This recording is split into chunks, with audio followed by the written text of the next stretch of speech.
Okay, so here we're going to make the Cheats version of a chicken noodle soup. And I say the Cheats version because we did not cook our own chicken. And I bought the pasta as well as I think all of the ingredients because we're currently not in our property. We're staying somewhere else at the moment. So we haven't had the ability to grow any of our own stuff this year. We did try to buy grow tomatoes, but that didn't really work out. So I've bought a roast chicken and have put the skin of the chicken as well as parts of the wings, bones and the chicken frame into the pan with some olive oil while I was going to go and chop up the other vegetables. I wanted to use as much of the flavor of the bird as I could, and since I was going to be preparing the other vegetables, I figured that we may as well use that time to cook off those chicken frames if we could. So I fry them in the olive oil for a little while before adding a little bit of water, about 1 cup of water. That allowed time for the bottom of the pan to get a bit brown from the chicken skin and the fat, and then to add the water to get that flavoring from the bottom of the pan. So we then went over, I was chopping the onions and the carrots while this was frying and simmering on the stove top. There I am adding that 1 cup of water. I think I ended up putting in a little bit more water just to go up the sides of that chicken frame a little bit, but I didn't want to add too much because I wanted to have a depth of flavor with a limited time frame. So now I have 1 very large onion that I am dicing to be quite small, and I've taken the top and the bottom of that onion and I've put it into the saucepan with the chicken frames to be able to get some of that onion flavor the same way I would normally have cooked a chicken stock or broth myself, but with a shorter time frame to get some of those flavors out instead of just chucking all of that straight into the bin. So I'm putting the onion into a bowl on the side, just giving some more time for those flavors to marinate into that water, and chopping up the other half of the onion before taking the tops and the bottoms off those carrots. I should have topped and tailed the carrots before chopping the onions just so they had a little bit more time in the pan with the chicken frames and the chicken skin, but I did not think of that at the time. So I've diced my onion. I then realized that I want to cook the onions slowly before adding the carrot to the pot. So I decide to push the onions over to 1/2 of the bowl after I've chopped the carrots, and separate them to 2 halves of the bowl that I have on the side there. So I'm just chopping and tailing those carrots, popping them over into the pot with the chicken frames, chicken skin, and the onion top and tail, which does already have water in it at this point.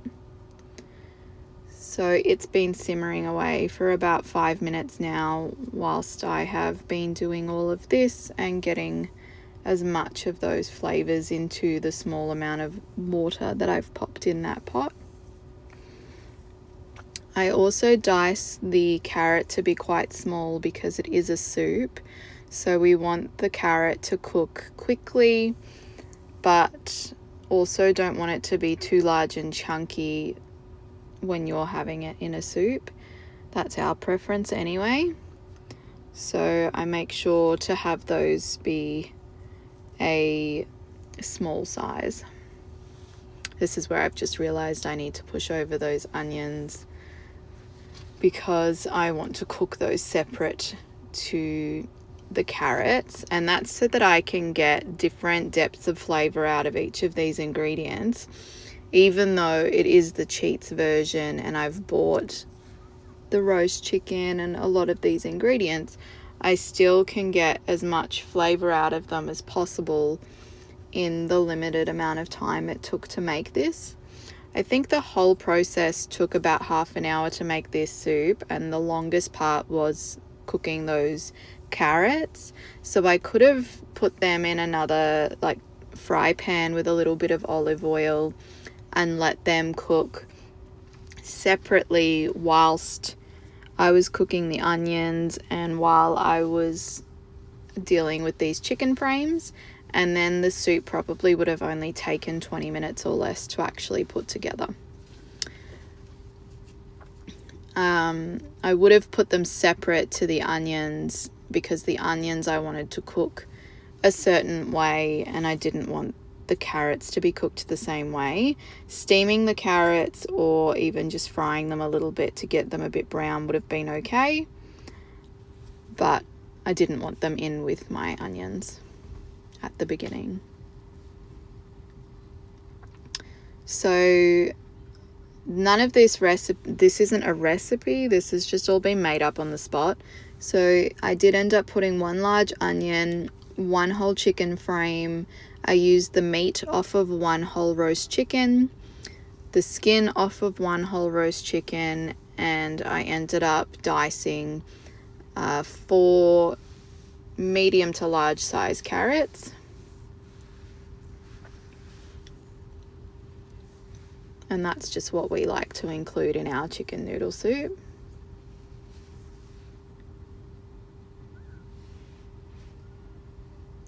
So I'm about to go and strain off the chicken frames out of the water and make sure that there's no bones or any gelatin or pieces that we don't want in that flavored water, and getting out those tops and tails of the carrots, and also going to get out those onion tops and tails as well.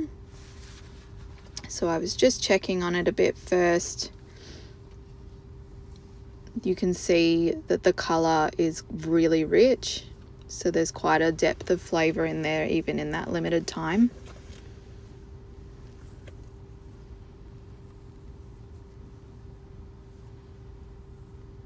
I could have let that simmer for longer. I could have put it on a lower heat as well, just to have that low and slow flavor build up, but we were trying to get the dinner cooked in a pretty quick time frame. So we do have a young family, so we were trying to get dinner on the table before putting the kids to bed. There you can see that flavor, and now I'm going to grab a paper towel and just get the excess oil and that water off the base of that pan, so I can put some new olive oil in the bottom of the pan. Then I set the temperature on the stovetop to low, and I'm going to slowly cook out those onions for a little while to sweat them out a bit with some salt, and they won't be caramelized as that takes quite a long time, but it is the beginning of the caramelization process, so it does get more depth of flavor than if we just quickly fried off these onions or put them straight into the soup. Doesn't matter that we get a few odd carrots in there, it's just that we want to cook those onions low and slow just for about 5 or 10 minutes. Again, this is another process where you could have cooked it low and slow for a lot longer, or you could have had pre-made caramelized onions that would be really good in this soup. But with our time frame, I'm only sweating out these onions on the stove in the time that it takes me to chop up the fettuccine that I purchased and to chop up some spinach. So only a couple of minutes really.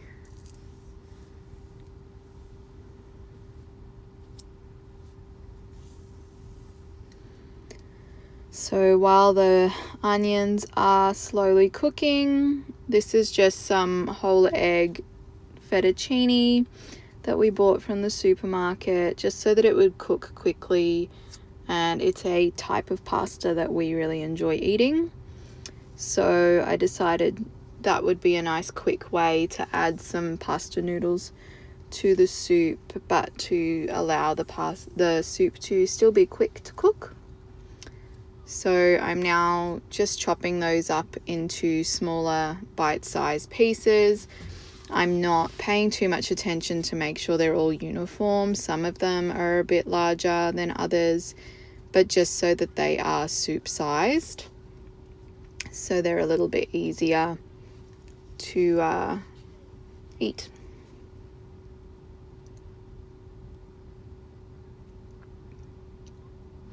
So normally we would make our own pasta noodles to pop into our chicken noodle soup, but on this particular day I was just trying to get a quick meal made that I went via the supermarket before grabbing the kids, and then came home and tried to get this meal together so they had something substantial before bed.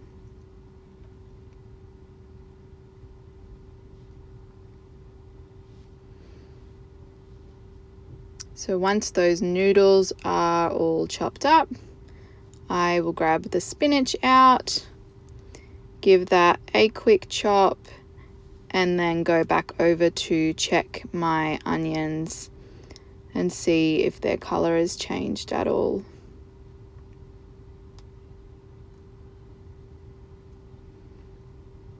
Just grabbing out that spinach now. You can add as little or as much as you want. The packet of pasta that we added, it was about, I think, 500 grams, enough pasta to feed, I think it said it served 4 people. And obviously the pasta is not the main bulk of the meal, it's just something we add into the soup. So it was going to feed a lot more than 4 people.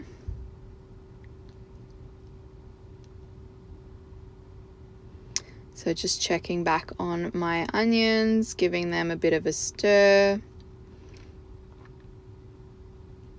They start to brown the bottom of the pan a little bit, so it's getting a little bit more flavor that will be added to the soup once we add that liquid in. But they're definitely not as caramelized as they could get if we had more time to make this soup.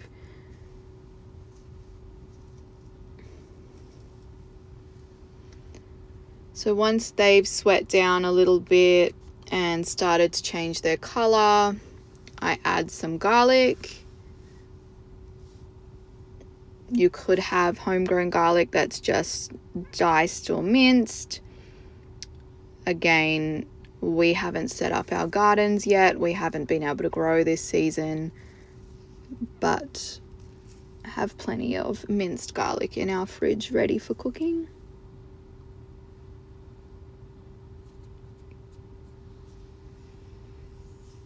So I put about 2 tablespoons of garlic in there. Our family does really love garlic.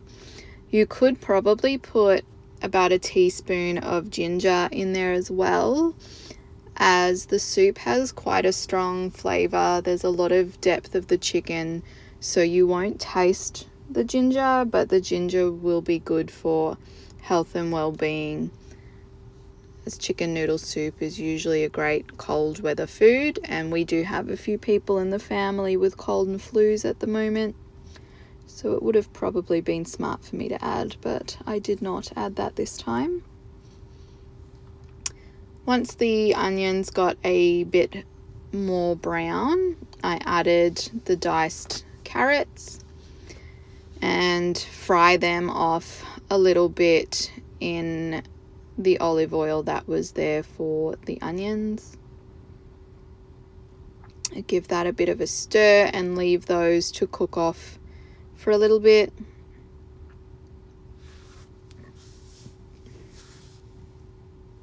Again, I could have cooked these carrots separately in another fry pan so that at this point they were already softening, and then this would be a good point to have started to add the liquid ingredients, and that would have cut down the cook time overall. But I do have to wait for a few minutes for these to start browning a little bit and start to go a little bit soft. But again, that was the longest part of cooking the whole soup. It did take probably 5 or 10 minutes, and I did have to move the soup to the hotter burner to be able to bring it to a real rolling boil to get those softer carrots. So now I'm adding that flavored liquid broth that we got from cooking down those chicken frames, the onion tops and the carrot tops. You can see it's a nice deep flavor, nice dark color. So we did get quite a lot of flavor in there considering the limited time. So I do think it was really worth doing it, even though it was quite quick. It did really bring a real chicken flavor to the dish by the end. Because we do use store-bought chicken stock at this point. We haven't got any of our own homemade chicken stock at this point. That is something that we will be doing over the next couple of months as well, is stocking our shelves and freezer with some more chicken stock. But because I think store-bought chicken stock doesn't have that same great depth of flavor, that is why it was really important to me to cook down those chicken frames before, at the beginning of making the soup, so that it did have a real depth of chicken flavor as well. So then I've added the shredded chicken that I had taken off of those chicken frames at the beginning. I did actually shred that chicken before cooking down those chicken frames, so if I wanted to have cooked those chicken frames down for a little longer, I probably could have shredded the chicken while those chicken frames were cooking.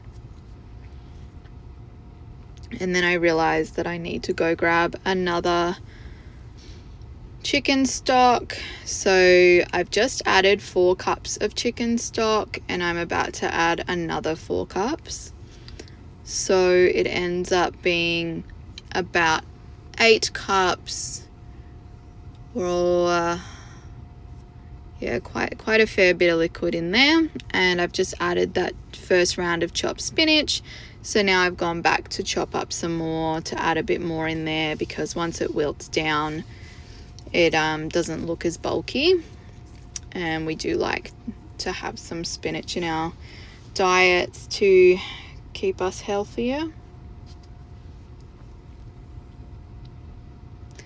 So just adding in that second spinach round there. Now we are in Australia, so all of our measurements are in milliliters and liters. So it does end up having about 2 liters of chicken stock in there. I'm not excellent at my conversions, so I'd be a bit hesitant to say how many gallons that would be, but I think it's a half gallon. So after I added all that spinach is when I realized it needed more liquid, so this is where I'm adding those second 4 cups or the second liter of liquid or chicken stock. So normally we would have made our own chicken stock. We would have slow cooked it for a minimum of 4 hours, but usually all day. We use a really large stock pot. We get maybe 4 or 5 chicken frames that we roast in the oven first, and then we cover them so that the water entirely covers all those chicken frames, and we add in usually just onion tops and tails because I like to keep the onions for something else, but sometimes I'll chop up an onion into quarters and chuck that in. And then we do the same thing with the tops and tails of the carrots. So sometimes what we like to do is when I'm making meals, I have a freezer bag in my freezer, and any of those carrot skins, peels, any tops and tails of carrots or onions, any onion skin, all of that I like to pop into a bag in my freezer. So every time we have a meal where I'm cooking those things, I'll add to that bag. And then once it's looking like it's reasonably full, that's when I'll go grab those chicken frames and do a day of stock making. So I was stirring that and realized there was a lump of chicken that I had not shredded. So I've just taken that out and shredded that up. Now I'm doing a bit of a taste test to make sure it's not too salty because it was store-bought chicken broth, but it's tasting very, very good. The only salt that was added is about a teaspoon of salt when I was frying off those onions. And then I do end up moving this to the larger burner because it was not cooking quite fast enough and those carrots were remaining quite crunchy. So I do end up moving it to the larger burner where you aren't able to see it properly with the camera with the way this kitchen's designed. So I don't actually show when I add in those pasta noodles, but I pop them in basically the last 3 to 4 minutes of cooking the noodles into the soup, and then I serve that soup with some crusty bread with butter.